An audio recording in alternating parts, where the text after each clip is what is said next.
from sunny Rutland.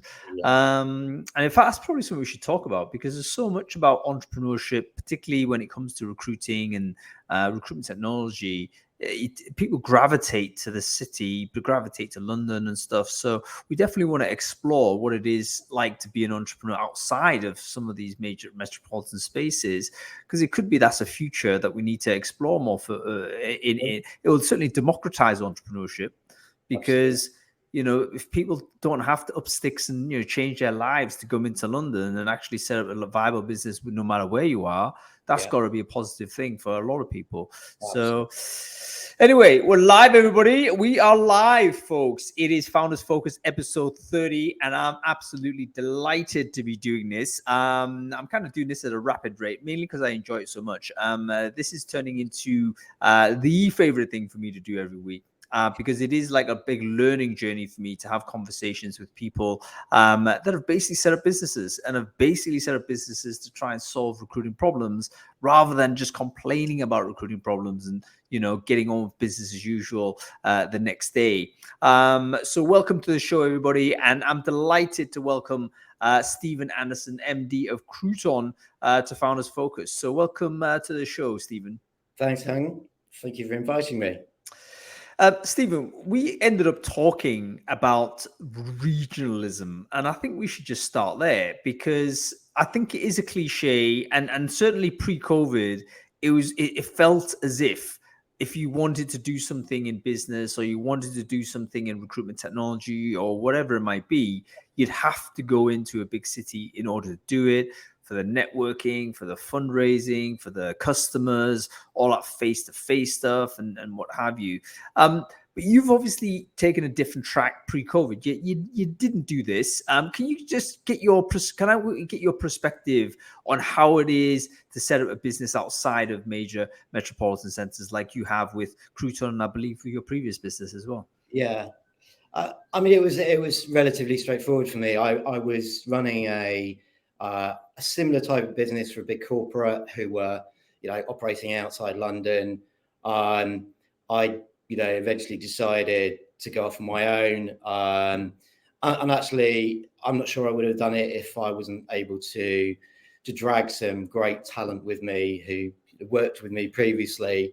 So it was a bit of a no-brainer, really. There was no need for us to move out of the Midlands to London to get the business up and running.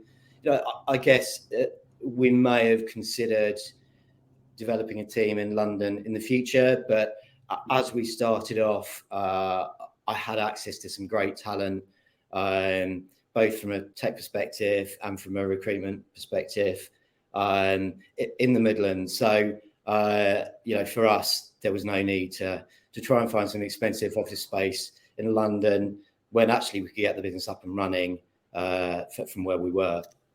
That's the main thing, isn't it? Like the access to talent, the concept that the best people are going to be in the bigger cities. And, that's the way in which you'd increase your chances of hiring those types of people. But you had the advantage, in a sense, you'd already worked with people that they were happy to work with you. And so you solved those early employee issues, which can often really stall a business if you can't get your first couple of hires in. Yeah. And recruiting and being able to bring on, a few people early on who have complete faith in, who are probably a lot brighter than you are, who can help shape the business moving forward and can actually deliver operationally as well. So help to deliver some of the things that we were looking to do was a great start for us. Does it make sense then, as so if you could replay your entrepreneurship career back in time, does it actually then make sense to join a big company in order to build a network of professionals that you might then set up businesses with? Or, as it strikes me, they're two different entrepreneurial paths. Like if you emerged from university, let's say, and you just set up and went for it, you'd actually have nobody you'd know that was able to do those things. You'd have to really, it's a different struggle early on. It is, absolutely. Yeah. I think it's a lot harder if you have a great idea, but you don't have, an operational team who can support you in terms of moving that forward from an idea to actually a product or service that you can deliver. So I was in a great position, and that path was a lot easier for us because those first few hires I didn't need to particularly worry about. I had to convince them to leave a big corporate where they had a relatively secure salary coming into a new startup, but having convinced them, that puts in a really good position. And of course the timings for us, we launched just a couple of months before the world came to a grinding halt, just a couple of months before the pandemic. So whether those people would have stuck it out for that first 12 months if we didn't have a strong relationship then, I don't know whether that would have happened. So you see, this is why I'm a big fan of nepotism, Stephen, because people criticize it, but bottom line is, if you've already built up social capital and trust relationships with those people, you're not going to be recruiting them or assessing them or whatever it is. You already know how they perform. They know how you perform. There's trust levels already there. You don't need to build it. That pre-building, that investment that you've done is just absolutely an accelerant to the early months of your time as a business. And as you say, it makes you resilient to those big changes. If they were complete strangers to you, they accepted a job and suddenly it all went Pete-tong, you know what? How likely are you to hang on to them? Exactly. Absolutely. Yeah. And, and those two key people who joined me right at the very beginning and took that leap of faith, they've helped shape the whole culture of the business, and without them that would have been a real struggle. I think we're still a relatively small business. We've grown from the three of us to 20 odd now over the last sort of couple of years, and most of that growth actually coming in the last 12 months. But without those two key people in place early on, for the culture, that level of engagement for every member of the team and buy-in, I think would have been really difficult. Yeah, I think as I'm having these conversations, we're up to episode 30 now, so I'm speaking to all of these different journeys. Lots of people have got different paths. I spoke to Ilya Brodsky last week. He was saying, I just randomly sort of brought a few people on, and he will tell you that was a huge mistake because he spent the first 18 months trying to unwind all of that. And then there were a few young kids that just popped out of university and just went for it. And I'm just like massively in admiration of them, because I couldn't have done that. That's crazy. Yeah. That's crazy talk as far as I see it. But you know what I mean? What are you doing? But they've managed to do it. So credit to them. Absolutely. Yeah. So going back to the point where you were yourself in a big corporate, Stephen, at what point did you feel, now is the time to set up on my own? Because you had another business prior to Crooton, didn't you? So you made that decision before. And what was in your mind that caused you to think, right, no more corporate, I got to do my own thing? Okay, so I set up a service delivery, a business unit within this corporate, but it wasn't their core business. Their core focus was publishing, newspaper publishing, and actually as we grew, that the profits, the money that we were generating essentially was being fed back in to support another business. So we grew really quickly, but our growth trajectory was always going to be limited because actually we weren't able to reinvest, that money that we were generating in terms of growing, in terms of marketing, broadening our reach. And so eventually, the opportunity arose for me to leave and set up my own, and it just made perfect sense. And I'm so glad that I did. And it's always a bit of a leap of faith, particularly for those people who joined me early on, that this is going to work. But as I said already, thankfully those people joined me, and that made life a lot easier. It would have been a very lonely journey, particularly with what happened in 2020 with the lockdown. I can imagine myself sitting in a room at home on my own for a year going, oh my God, what have I done? But thankfully I had some great people around me. And from there, we've been able to, we've recruited really well and, built a really strong team. So. Was there a moment, and by the way, Stephen, I do recognize how painful that might be when you're operating a kind of a growing business unit in a wider group that wasn't growing at the same pace, or was actually going in a different direction, and you were basically it was kind of like vampirically taking the work you were doing and then feeding it to other places. So that must have been a period of time. Was there a particular moment that you can recollect where you thought, you know what, I'm definitely out? Was there like a single event that you can think of, or a moment in time where you realize, okay, we're going to do this? I think, the business was going through a number of changes. It changed ownership a number of times over a 2-3 year period. And I'm not getting any younger. I had to make that choice now. Is there ever a right time? I've got a young family, as well as a sort of some grown up kids as well. So, it was risky, but, I knew if I left it any longer, I'd never do it. So it was right, do it now, or, you're never going to be able to do it. Was it always going to be on the cards for you to run your own business, Stephen? Did you always have that in your mind, or was this a combination? Yeah, I mean, I haven't always been in recruitment. When I left university, I went into food retail and catering with my sister. We had a couple of delis in West London and a catering business. I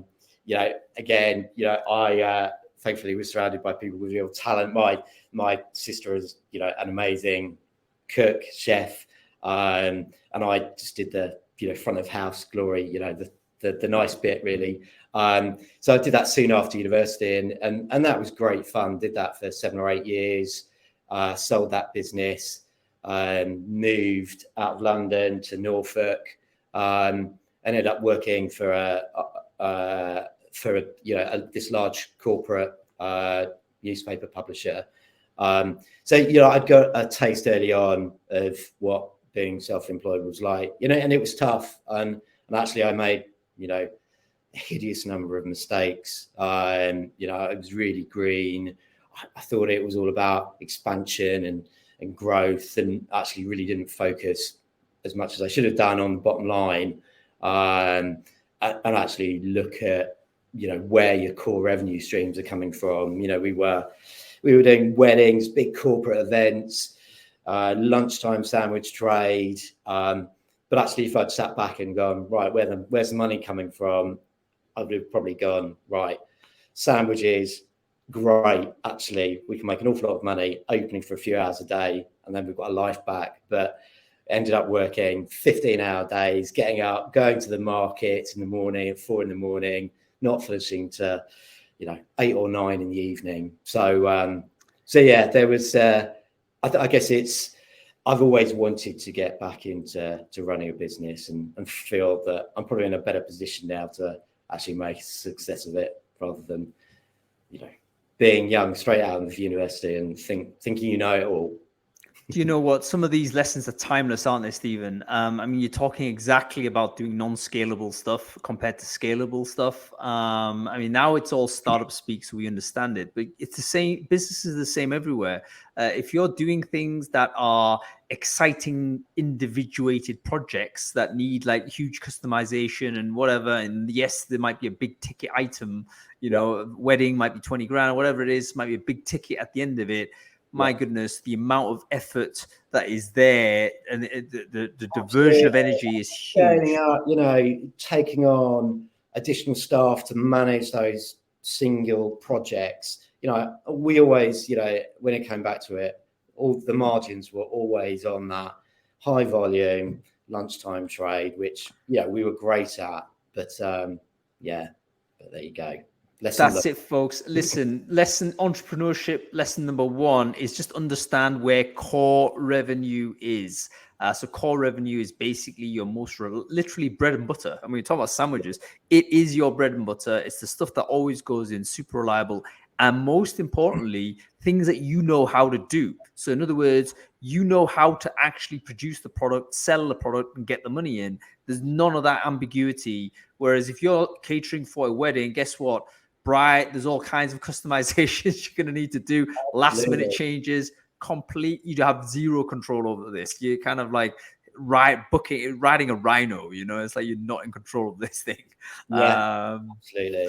And I guess, so lockdown really helped us focus on what our core was going to be. And actually, we always knew healthcare and FMCG was going to be part of the mix for us, but actually we were really forced to focus on those sectors where actually, recruitment continued during that period.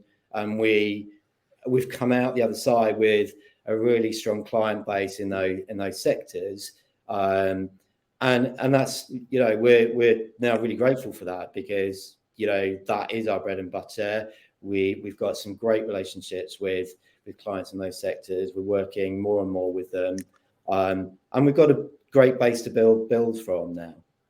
How do you balance this requirement to do business as usual, core revenue, with the necessary requirement to also expand into exciting opportunities? So you don't want to deny yourself a potential opportunity, but at the same time, you can't be like putting extraordinary risk onto what are sexy projects that don't come in. So as a leader of a business that's had, you've had a couple of decades playing with this idea now, Stephen, have you developed some sort of formula where you can analyze it as an opportunity and think that's worth doing because it's repeatable, that's not worth doing because it's like, hard to redo or whatever? I mean, do you think like this, or? Yeah, you're absolutely right. You get drawn and excited by potentially moving into new sectors, and we might do some analysis in terms of what would the opportunity be, how much are we going to invest in terms of upskilling our team to deliver on those projects. And 99% of the time you go, actually it's probably really not worth us moving into that sector. I think for us is now, our core is volume recruitment, and I think it always will be.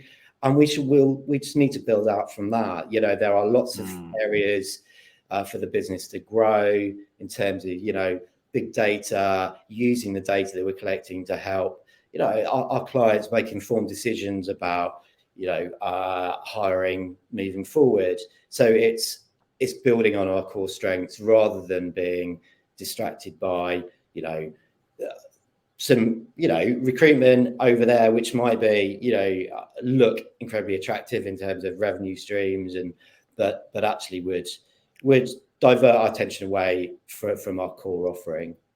You know what? I came across this term earlier today, and I kind of tweeted it out because I thought it was really, really quite profound. But the orientating mission of your business doesn't have to be inspirational per se. It just needs to be clear. Do you know what I mean? It doesn't. Sometimes I think people say, "What is your North Star?" And then we expect some sort of like a Gandhi-esque type profundity coming out. But actually, no. It could be very clear. It's like, I am actually trying to provide to this particular market. Absolutely. That's what I'm doing. That's great. That's all you need. It doesn't have to be some sort of, ethical or moral type of value. It's simply what orientates your action for you and the rest of the team. I think that's absolutely something, we struggle with mission statements, I think, because we want to try and make them inspirational, but we just need to be clear. Absolutely. And if we're going to grow, we need to be able to communicate what we do clearly and effectively to potential clients. And I think, it's taken a little bit of time for us to get there, but I think we are now absolutely clear in terms of our space, what we need to be telling clients, and they need to understand it, whether, they're a CEO, an MD of a big, corporate, or somebody who works in the recruitment field. I think, it's important that those senior decision makers completely understand what what we're going to do for them. And I think we've been lucky that we've been able to demonstrate, real value and an impact on the bottom line for our clients, which is why I think we're in I believe we're in a good position to grow now, because it's a clear measurable results that we're delivering for our clients. And I'll give you a second just to tell us what it is Crooton do, actually, because we haven't covered that. But one thing that's worth bearing in mind, people at C-level generally, I wouldn't say they're immune to sales, but they really do value brevity because they don't have the time. So you need to be just very clear. A no is a no, and no one's going to care. But they just need to. You need to help the C-level just pass through all of the noise they get and say, look, we do this for this number. And this way, this is our process. Do you want to have another chat? That's almost all you need half the time. Okay, Stephen, tell us about Crooton. How would you describe it? Give us 2 lines. What kind of business is this, and who should care about it? Okay, so we as we've alluded to a number of times, volume recruitment is our thing. We offer a blend of recruitment resourcing with some really interesting tech. So we're not purely a recruitment tech company. We use interesting tech around geofencing to be able to reach an audience in a different way. We use job boards and social media platforms, but we also use digital display in a very targeted way to reach candidates that our clients would be interested in attracting to roles. But we've got a team of recruiters who then help manage that process and screen candidates. And the output at the end of the day is we're providing a short list of candidates that our client really want to progress through to the next stage. Mm-hmm. You know what? I love the blended approach, Stephen. I did a startup myself, and I attempted to do a completely automated way to deliver service. Truth of the matter is, customers didn't want that. They want to have some sort of concierge. They want to have some sort of person because they recognize it's a human process. And if the supplier doesn't do it, the customer has to do it because nothing is entirely automated, at least not yet. So I love the fact that you have technology to acquire the candidates, but you have recruiters to basically guide and move people through the process. Yeah, because there is no one way. There's how we screen candidates for a particular role. It might maybe the same job title, but the way that the requirements for a different client could be quite different. And our clients love that human interaction. They love that we've got some really interesting, groundbreaking tech, which allows us to reach a different audience that they're not able to access in other ways. But actually, we've got people who are going to support them on that journey and deliver some great candidates at the end. And the pricing model is different. It's a low price point. It's not an expensive service. And then for the volume piece, we're providing maybe half a dozen candidates, and the client may end up recruiting all of those candidates at no additional cost. So we think we've got a compelling offering, which sits quite nicely, between recruitment agency, in-house team, and more traditional tech offerings. Yeah, that's right. And the pricing is exciting. Explain that a little bit, Stephen. So it's just a one-off monthly, isn't it? So we're just actually charging a campaign. So, for example, we've got some big FMCG clients, so they're looking for production operatives for a single upfront fee of £700-800. We'll run a campaign for them for a month, and the output for them is we've done lots of clever things to fill that funnel at the top, and the output is we've got 10-15 great candidates that they'll want to interview and potentially hire. So the cost per hire, it could be £100 if as an output from that campaign. Yeah, that's like extraordinary cost savings. And by the way, one of the big, it's still one of the priority concerns for businesses and in-house recruiters to try and reduce third-party spend. Because sometimes if you do hire and you lean a little bit too heavily on third-party, those costs can escalate. But if you're in a position where you can actually just lock it down to really sub 1,000 type of per campaign, you can understand how that makes perfect sense, particularly if you're hiring more than one role, multiple hires and what have you. Very interesting indeed. Okay, Stephen, let's talk about sort of things, kind of leadership approach. How would you stylize or characterize your own approach to leadership of your business? Okay, I think at the moment my focus is on ensuring that we hire well. Every hire is right. That we create a culture within the team where everybody feels that they have a real voice. We've taken on a number of interns, one chap via the Kickstart program, which has worked out brilliantly. I know some people have had less, favourable experiences, but we took somebody on in a sort of recruitment administrative role. They're now managing some of our ad ops in a more analytical role. So I think I'm really just trying to create an environment where people feel they have a voice and can really contribute. And everybody does. The direction and shape of the business isn't just me. This is everybody's input in terms of where we go, who we should be talking to, what services we should look to be offering moving forward. So I think it's a pretty flat management structure. And maybe that's one of my failings sometimes, is that I assume everybody. I have complete faith in most of my team, and actually and we obviously catch up all the time and we're talking all the time.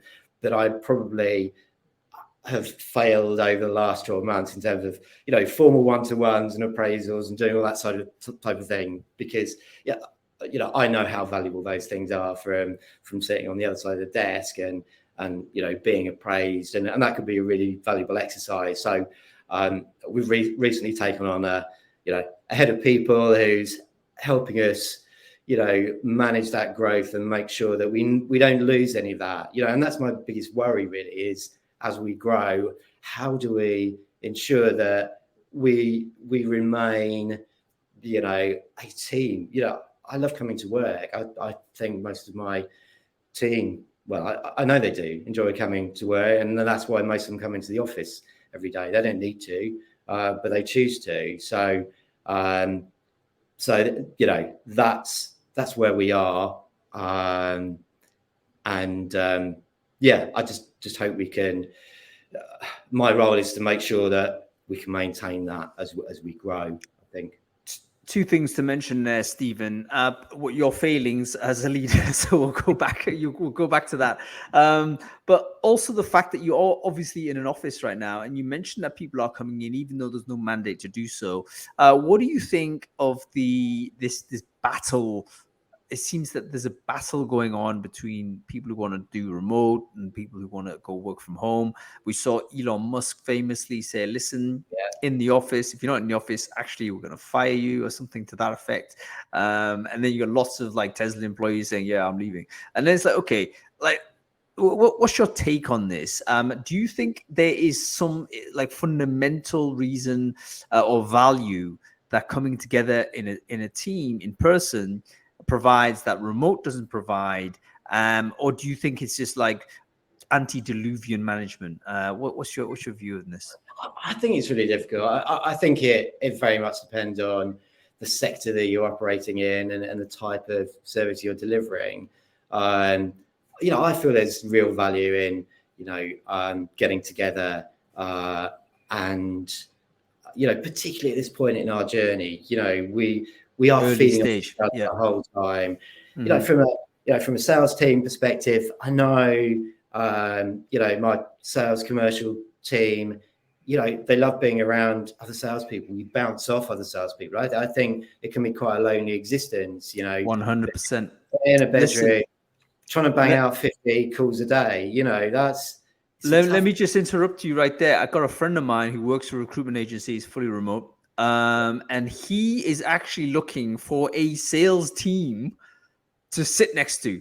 Yeah, right? yeah, Because yeah, he's literally by himself. He can't work in the house because he freaks him out. He goes to a WeWork or he goes to a shared space. Everyone's a computer worker. They're all like literally, headphones on. They're not doing calls. He feels awkward doing that, but he yeah. misses that buzz. He misses the atmosphere, even the hearing of how sales calls are being made, just the ambience or information. He's missing that. Absolutely. And he literally said to me, do I know anybody that has a sales team that he could just sit next to? He'd rent the seat. He just wants to hear the buzz. And I'm thinking, you know what? There's probably... He's more than welcome to come in and sit with us as long as he promises not to steal any of our clients. There you go, Steve. He's in a different market. Go and have go to Peterborough if you fancy the journey up. A desk. But there's something going on there, isn't there? Because you wonder, with recruiting in particular being very much a sales-based job, let's be honest with that and not be ashamed. It's outbound, and it is a lot of conversations still on phone, particularly if you're hiring high volume. People aren't, typing away on email all the time. If you're hiring for manual workers and whatnot, it is a phone call, it is a text. So is there a sort of a situation where we can get recruiters or salespeople or groups of people together in order to independently work for different companies? Because I think there's more than one person struggling. Yeah, I think it's a challenge though, isn't it? If you're working in, sales, if it's completely a different sales proposition, then fine, that could work. I think lots of recruiters working for different companies might be a bit of a challenge, but look, I think there's definitely a lot to be said for having a team working together, and our sort of account managers who are working with clients and talking to clients. Again, I think there's real value in being able to just shout across the table, oh God, have you worked on a role in that market? What's it like? What have you done differently for a particular client? So there's an awful lot of conversation going on, but certain roles, I completely get it. And we give obviously some flexibility there because, some days actually you just need to get your head down and, you really need to be focused on banging out 200 calls or whatever it happens to be, or you've got some admin to do. So I think it's very difficult to be really prescriptive because I think it differs from company to company. Yeah, I think as I'm putting together a talk right now, and I'm beginning to try. I want to try and create some sort of framework where people can analyze how remotable jobs are, so to speak. Because there's lots of things to think about. You got to think about the complexity of the job. You got to think about the collaboration intensity of it. You got to think about the journey, the maturation of the company, right? Guess what? If you're a big organization, big corporate, you're Deloitte Touche or whatever, yeah, sure, you can work from wherever. That's totally fine. They're like 100-year business. They already have processes, systems, and what have you. Yeah. If you're a 1 year, 2 year startup, you're just evolving these systems, might be a different story. It might be you need to get people in. So maturation of company, all kinds of things go into it. It's not straightforward. Work from home is good. And it depends on the individual. I mean, we have a couple of sales people who do work remotely, and it works for them. And individuals, yeah, absolutely. And they're they are quite happy. And they manage to motivate themselves. I just know I'm not a salesperson, but I know I would find it very difficult to do on my own, banging out those calls every day. So, There's also an age thing as well, so to speak, because it looks like the early entry talent definitely wants to be in office, or at least in a milieu where they're interacting with people that are also in, because that's where they get the training and they're learning and stuff like this. And we shouldn't forget, of course, that the younger you are in your life, the less likely you are to have the domestic arrangements to support quality work at home. You might be sharing a flat, you might be on a kitchen table somewhere, you might be still living with your parents, all kinds of stuff going on that might intrude with your ability to perform. So lots of things to think about on all of that. Okay, let's talk about leadership failings, Stephen. Not to lean on this overly much, but you identified something already with, you kind of over the chaos of the growth and stuff, you let slip some of the operational HR people stuff. How do you as a leader improve? How do you as an individual think, you know what, I am actually an asset for the company. I need to also keep myself in shape and keep improving going forward. Do you have any kind of ways to do that? Like, how do you make sure you're the best MD or the best leader of the company? Yeah, good question. I was talking to I heard of people this morning about this, and you know, and that is really important that, you know, I continue to develop. You know, we've got some big plans over, you know, over the next few years. You know, we want to grow from a national player to a global player, and that's a big transition and something new to me. So, you know, so we're looking at, you know, mentorship programs to support me in terms of that growth and that development. You know, I've got my co-founder is fantastic as well, and you know, I'm always learning from him. You know, he's not from a recruitment background, but an ad tech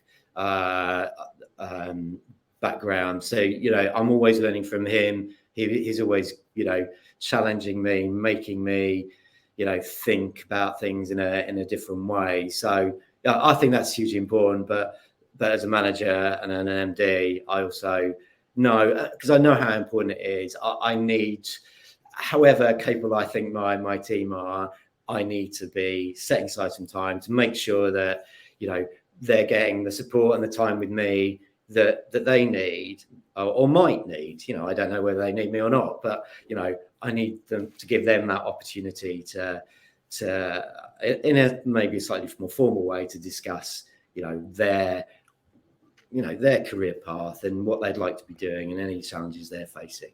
Well, now that the head of people's in place, hopefully that structure will be put into place, and it's great to know that conversation is being had with yourself as a kind of a member of the team. Because I do think that leaders of companies oftentimes neglect their own value to the business, because, you know, they're too busy firefighting, too busy taking care of the group, and oftentimes the personal neglect is deleterious, because you're actually one of the key assets for the maybe the key asset for the business in many cases. You know, I mean, you imagine some of these big companies out there, even, you know, the biggest tech companies, which are these days market cap biggest companies anywhere, what would they be if, you know, Zuckerberg actually was operating at 50%? You know, this is not good. You need to get him right at the leading edge in order to do all of those good things. Stephen, in terms of the kind of decisions that you've made, what has been the best decision you've made with Crooton since you launched the business? So launching the business, obviously great idea, but there must have been moments in the last 2 or 3 years where there was a yes, no, left, right type of call that you had to make. Can you think of one where you thought, right, that was a 50-50, but I made it and it actually came off? You know, like a properly tough decision, but it actually worked out in your favor.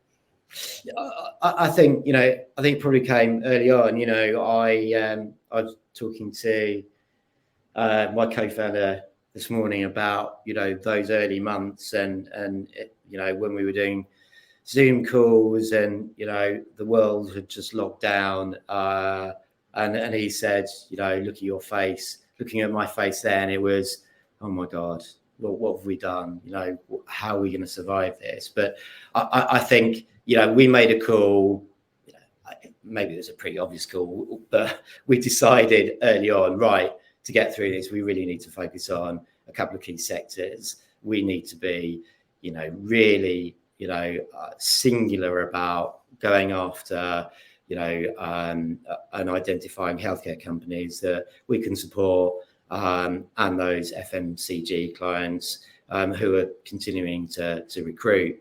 So it was making that call early on, I guess, and that helped us through that really difficult period. And we came out the other side, you know, smaller. You know, we had massive, you know, forecasts and projected numbers for that first year of trading, and of course it was about, you know, getting through and making sure that, we stayed a team, and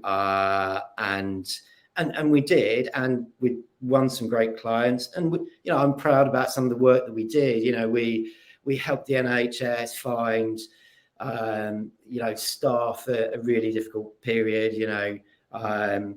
So people providing COVID jabs and for some of the trusts, which was great. And but we so look, I think that was probably the most important thing, because we could have quite easily folded after a few months if we hadn't really focused on those sectors where we felt we could have some real value and actually I think deliver a really valuable service at that time. You know what? I'm just reviewing some of the data because, as I mentioned, I'm preparing this talk I'm about to give. But just looking at some of the historical data, and it does feel like so long ago now. Even the first lockdown period, it was a catastrophic, a collapse of the economy, and many businesses did indeed fold, and they've gone away. We don't know what's happened to the people who are working there. Maybe they've left the recruiting industry. Maybe they've done something else. So it's anybody who's gone through that period and survived it, I think, is in great shape. What's your prognosis for the future, Stephen? It looks like we've had this really crazy boomeranging type of feeling where big collapse 2020. Then suddenly we grew again in a huge way 2021, where couldn't hire candidates, couldn't hire recruiters. It was like desperate stuff. Everything, we were looking forward to the swinging 20s that people were talking about. And then 2022, we start thinking, oh no, inflation, conflict in Ukraine, obviously, rising energy prices, VC starting to pull back. Layoffs starting to happen in tech. Is that going to start bleed through? What's your prognosis for the rest of this year, and in fact the rest of the decade? How do you see it all panning out? Big question. Look, I think clearly it's going to be a really tough couple of years. I think some sectors are going to see a shrinking. I think there will inevitably be more layoffs, redundancies. I think we're relatively lucky in that we're operating particularly in sectors which inevitably can't shrink. Healthcare support workers, that as a resource will need to continue.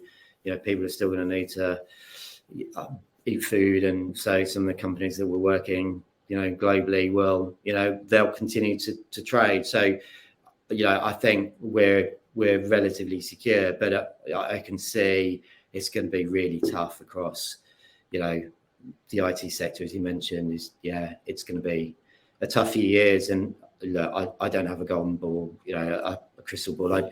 Beyond that, who knows? Yeah, it's interesting. I mean, like I say, some people accuse me of trying to talk us into a recession, which obviously would not be thrilling for me. But I do look at it, and it seems like it's we're due to have a big correction here. So I'd be interested to see how recruiters respond as an industry.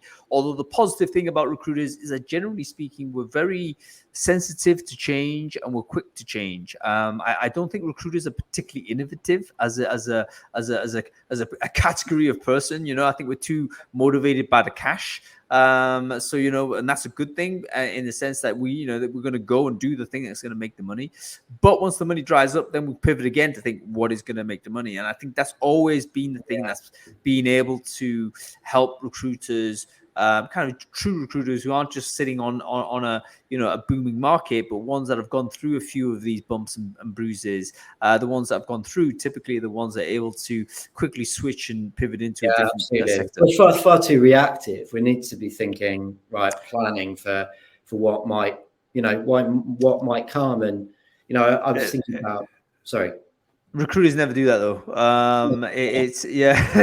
They can never do it. I think it's purely due to the kind of performance measures that recruiters have. It's always monthly target. It's always yearly target. Where are you to targets? And if you've hit your target, then suddenly you get accelerators. So you just got to keep maxing out on that. And then there's no scope for future thinking or future planning. So I don't think we're very good at it. Structurally, we're not designed for it. We're all reliant on being able to bounce away when something bad happens. So I mean, actually, we're very lucky. I feel very lucky that we have managed to develop a really strong sales team, and of course, they're driven by monthly targets. But actually, they want us to succeed. They're in it. I think all of them are in it for the long term. And they have options in the business, obviously. So it's financially, there's an incentive there for them. But when one, I was chatting to one of my team the other day, and he smashed his target last month. But it was more. For him, it was more about how we were doing as an overall team rather than his individual number, which, that's great to have people who care about their number, but actually really genuinely care about the overall number is a great position to be in. It's really hard to do, to have compensation that works on both of those things, to get people thinking on individual performance and also group performance. I've been in situations where obviously recruitment and third party is typically always like 100% you. So you almost don't care often about the state of the business. As crazy as it might sound, it's like your target is you. And that's basically traditional recruiting. But then you have other models of other ways in which you're paying, where it's all sort of comped against group and team. And then you get some complaints to say, look, there's a lack of urgency sometimes. The responsibilities to get it done are diffused across the group. Sometimes you don't necessarily get people activated. I remember going to an private event, a couple of weeks ago in Berlin, and it was mainly HR folks, and they were actually saying, we need to actually put some of these recruiting comp packages into HR, because the people there lack urgency. They just pay the basic, and they're not getting as much done as we could because it's the same old. So some sort of performance component, target-driven component might actually work. So I'd be very interested to know who's doing what in compensation. I think it's actually a really innovative space. You might have noticed one of the things that has emerged in recent years has been the emergence of compensation tech, where you've got companies that are trying to provide market intelligence as to how different compensation frameworks are being paid, who's being paid what, how do you as a business stay competitive within whatever parameters you have. And I'm thinking, actually, that's really good. That's like trying to put a little bit of innovation in something which has traditionally always been driven by convention, basically. We've all just rolled out stuff we're used to and not being aware how that influences behavior downstream. Okay, let's forecast just this year and just next 12 months, Stephen. What exciting things can customers of Crooton, should I say, expect from you? What kind of stuff are you pushing out to them that they can be excited about? Yeah, so look, we the last year and a half, we really focused on that back end system for our clients to manage those shortlisted candidates that we've been providing. And it's slick, it's simple. Our clients love using it. What we now want to do is build that forwards to allow our clients to engage more easily with us. We have clients who might be giving us 20 roles a week. Now, sometimes they haven't got the time to pick up the phone and give us that instruction. So we're building a self-serve platform which would allow our users to go in, select the ad creative, their digital display advert they want to use, select some screening questions to allow us to streamline that process. And as a result, also give them a front-end dashboard where they can really see some data around how campaigns are delivering and source of candidates and that type of thing.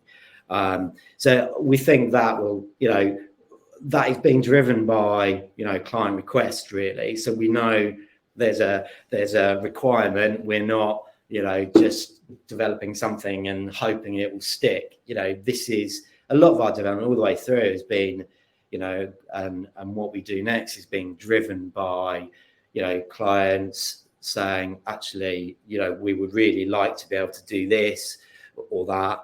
And then we'll look at developing that out. And I think for us, that's the way to go. We're working with some global clients, largely in the UK at the moment, but they're, opening up, opportunities for us to work with them globally. So we need to have, a great interface that will allow us to scale very quickly in international markets. So yeah, I think so. And that kind of, all of these small moments that, typically were very analog, the collection of requirements, for instance, whether that's in person or by email or phone or whatever, that can so easily get lost and so easily just be an issue. You create a bit of innovation, small bit of innovation, but suddenly you just get massive gains in efficiency, and you get the customer basically much happier because they can see things happening. They don't have to rely on somebody getting back to them and then, oh, person's on holiday for 2 weeks. So what's happened to my requirement? Like, you don't know. But now it's like, okay, self-serving it. We can see it's all there. Absolutely. And it means we're freeing up more time for our team to actually speak to clients when they need to speak to clients and speak to candidates, which is, that's where the real added value comes from that team is, the time they spend really, talking to clients about particular problems or what we could do differently to attract talent, or reaching out to candidates directly. So that's a big focus for us this year, but also, with an eye on big data and actually using some of the data we're collecting to really start mapping out what's happening in the market and be able to feed that back to clients and the industry about, where movement is, what they should be looking at doing next. Absolutely right. Market intelligence, being able to provide more value than just the provision of candidates. I think that's always been something that, way back when, something third-party suppliers have needed to be doing, but difficult for them to do. So I think this is part of the reason why I'm really attracted to companies like yours, Stephen, that has this blended approach. There is a human element, there is a technology element. The combination of those means you can actually then produce stuff that neither side would be able to do if it were there by themselves. So that is from a research perspective, it's not just quantitative, it's it's the qualitative research that we can be doing, and we're looking at that actually. How much can we do around that to add real value for our clients? Well, here's the reason why the disintermediation of human recruiters has not yet happened, despite number of attempts to do it. And I think it'll still be resistant. And it's something that's kind of been late in my kind of understanding of it. But it's all of the informal information that's not documented. Oftentimes it's not official. Oftentimes it can't be documented or officially talked about. It's all of that stuff that is collected by recruiters because they are third party, because they are a little bit outside of the structures of a customer, of a business, and they can operate in that way. Imagine same way with candidates. Sometimes candidates can't be on the market and be visible and do all of those things. They want to be confidential, but they want to get things going. What are the choice? What are the options to do that? Other than have back channel is actually a way, it probably has a negative connotation, but you know what I mean. It's all of that kind of informal, non-documented information that recruiters routinely collect through just talking to people. And by that collection, you'll have a different picture than if you just relied on what's documented. That is the reason why. And again, if we can blend the two, if we can give some context around some of the data that we're collecting, then we feel that there's real value there for our clients. Looking into the recruitment technology market, Stephen, what things excite you outside of Crooton? I mean, obviously you're focused on your business and obviously you're doing your own thing, but have you kind of looked at recruiting tech out there and looked at any sort of innovations and you think, you know what, that's actually really quite cool. Have you seen anything like that recently? I wish I had more time to, and that's one of the things that, I need to focus on moving forward is actually spend more time analyzing the market and seeing what's going on. Look, there's lots of companies doing some really clever stuff. I actually do think there's quite a lot of, you said recruiters aren't, maybe as innovative as they might be, but actually there is a lot of, I think there's lots of really exciting stuff happening around the diversity piece and people starting to look at big data. But I'm not sure I could pick out one for you. That's totally fair enough. I get what you're saying. I don't mean to denigrate recruiters at all. I still think of myself very much as a recruiter. I just think the reason why I frame it in this way on innovation is simply because I don't think recruiters have the time to do it. I mean, I spoke to Victor Nordi last week. He is the founder of Adway, and he actually resigned, I think, from his leadership role to be an R&D guy for his business because he knew he wanted to do innovation, but he couldn't operate the business while still being an innovator. Yeah. And I think recruiters basically operate their own business at the individual level. And so you just don't have time. A very kind of first sort of attempt at launching a business for myself was when I realized that I was working in recruiting in a recruitment agency, doing well, but I wanted to investigate technology and investigate what was going on. I couldn't do it, even though the boss had given me license to do it. I said, Hung, it's all right. You can take day off to focus on this. And I said, yeah, great. I'll do that. I couldn't do it because there was interrupts happening, customer problem, or crap, maybe I need more candidates on this, before, there's always that stuff, right? So I think that the nature of the job basically means it's going to be a struggle. And I think we'll tend to be more reactive, and that's a good thing, rather than, be able to plan out. But that's my characterization of the industry per se. Okay, Stephen, for the people who are listening to this, they may be working in recruitment agencies right now, or maybe they're working in some sort of company, and they may be thinking at one point, you know what, I wouldn't mind setting up my own business at one point, be it as a recruiter or be it as a different type of business. Can you think of any bits of advice that you could give that person? Like, what sort of guidance would you give them if they have never done any entrepreneurship before? What should they know? What should they look out for? Okay, I think there's a couple of things. I think if you're going to do it, make sure you're clear about your messaging. What is your differentiator? How are you going to stand out from the crowd? And then I think it's around, going off on your own and being a one-man band can be a lonely existence. If you're thinking about a team, make sure you get those first couple of hires absolutely right. If you're an ideas person, make sure you've got, somebody who's operational, who can actually deliver, something for you. I think those are the two key things. Make sure you've got a clear differentiator and make sure you get those first few hires spot on.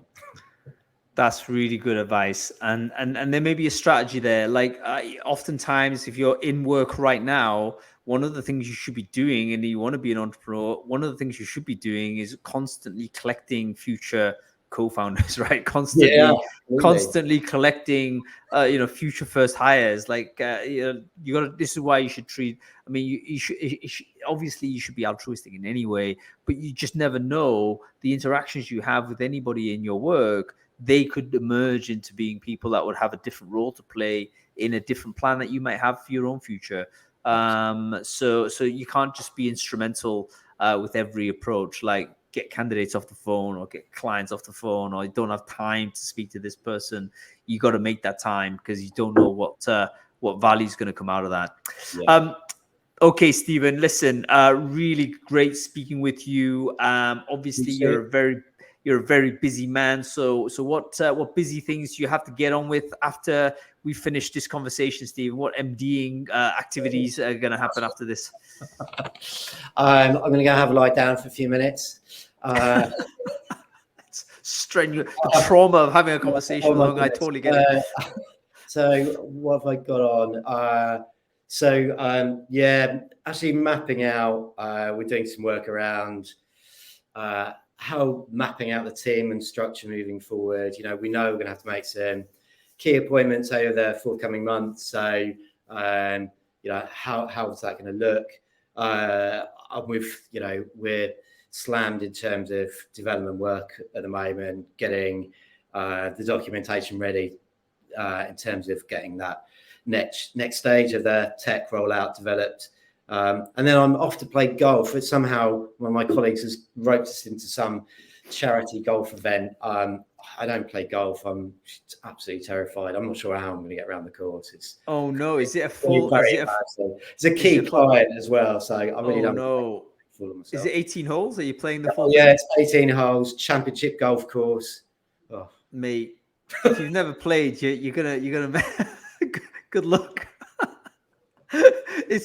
Golf is one of those games which is amazing to play, but you need a baseline. You need a baseline of competence, which I don't have, by the way. Hence why I hate golf, because it basically means I'm spending like 6 hours on the course hacking away, getting increasingly annoyed, and then also embarrassing yourself as you're getting annoyed. So the entire thing is just a nightmare.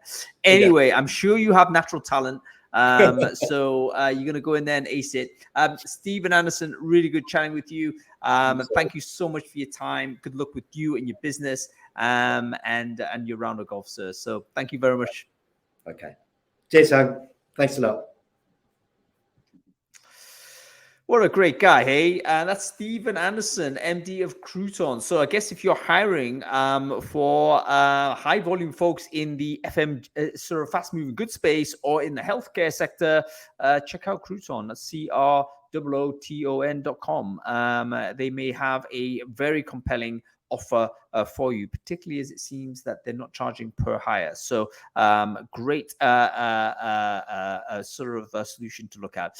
Anyway, that's about it, folks. Thank you for watching. We're back tomorrow. We're with Figures. The CEO of Figures is Virgil Reingard. I probably have completely maskers his name there, but I'll get that right tomorrow. We're going to be talking about compensation tech, as we mentioned earlier. We're going to be speaking at the same time tomorrow on episode 31 of Founders Focus, and we'll be back on Brain Food Live on Friday, where we are talking about recession proofing your recruitment career. We've got Neil Carberry and Dorothy Dalton and the great Vanessa Rath joining us. Make sure you follow us along there. Register to the show and follow the channel.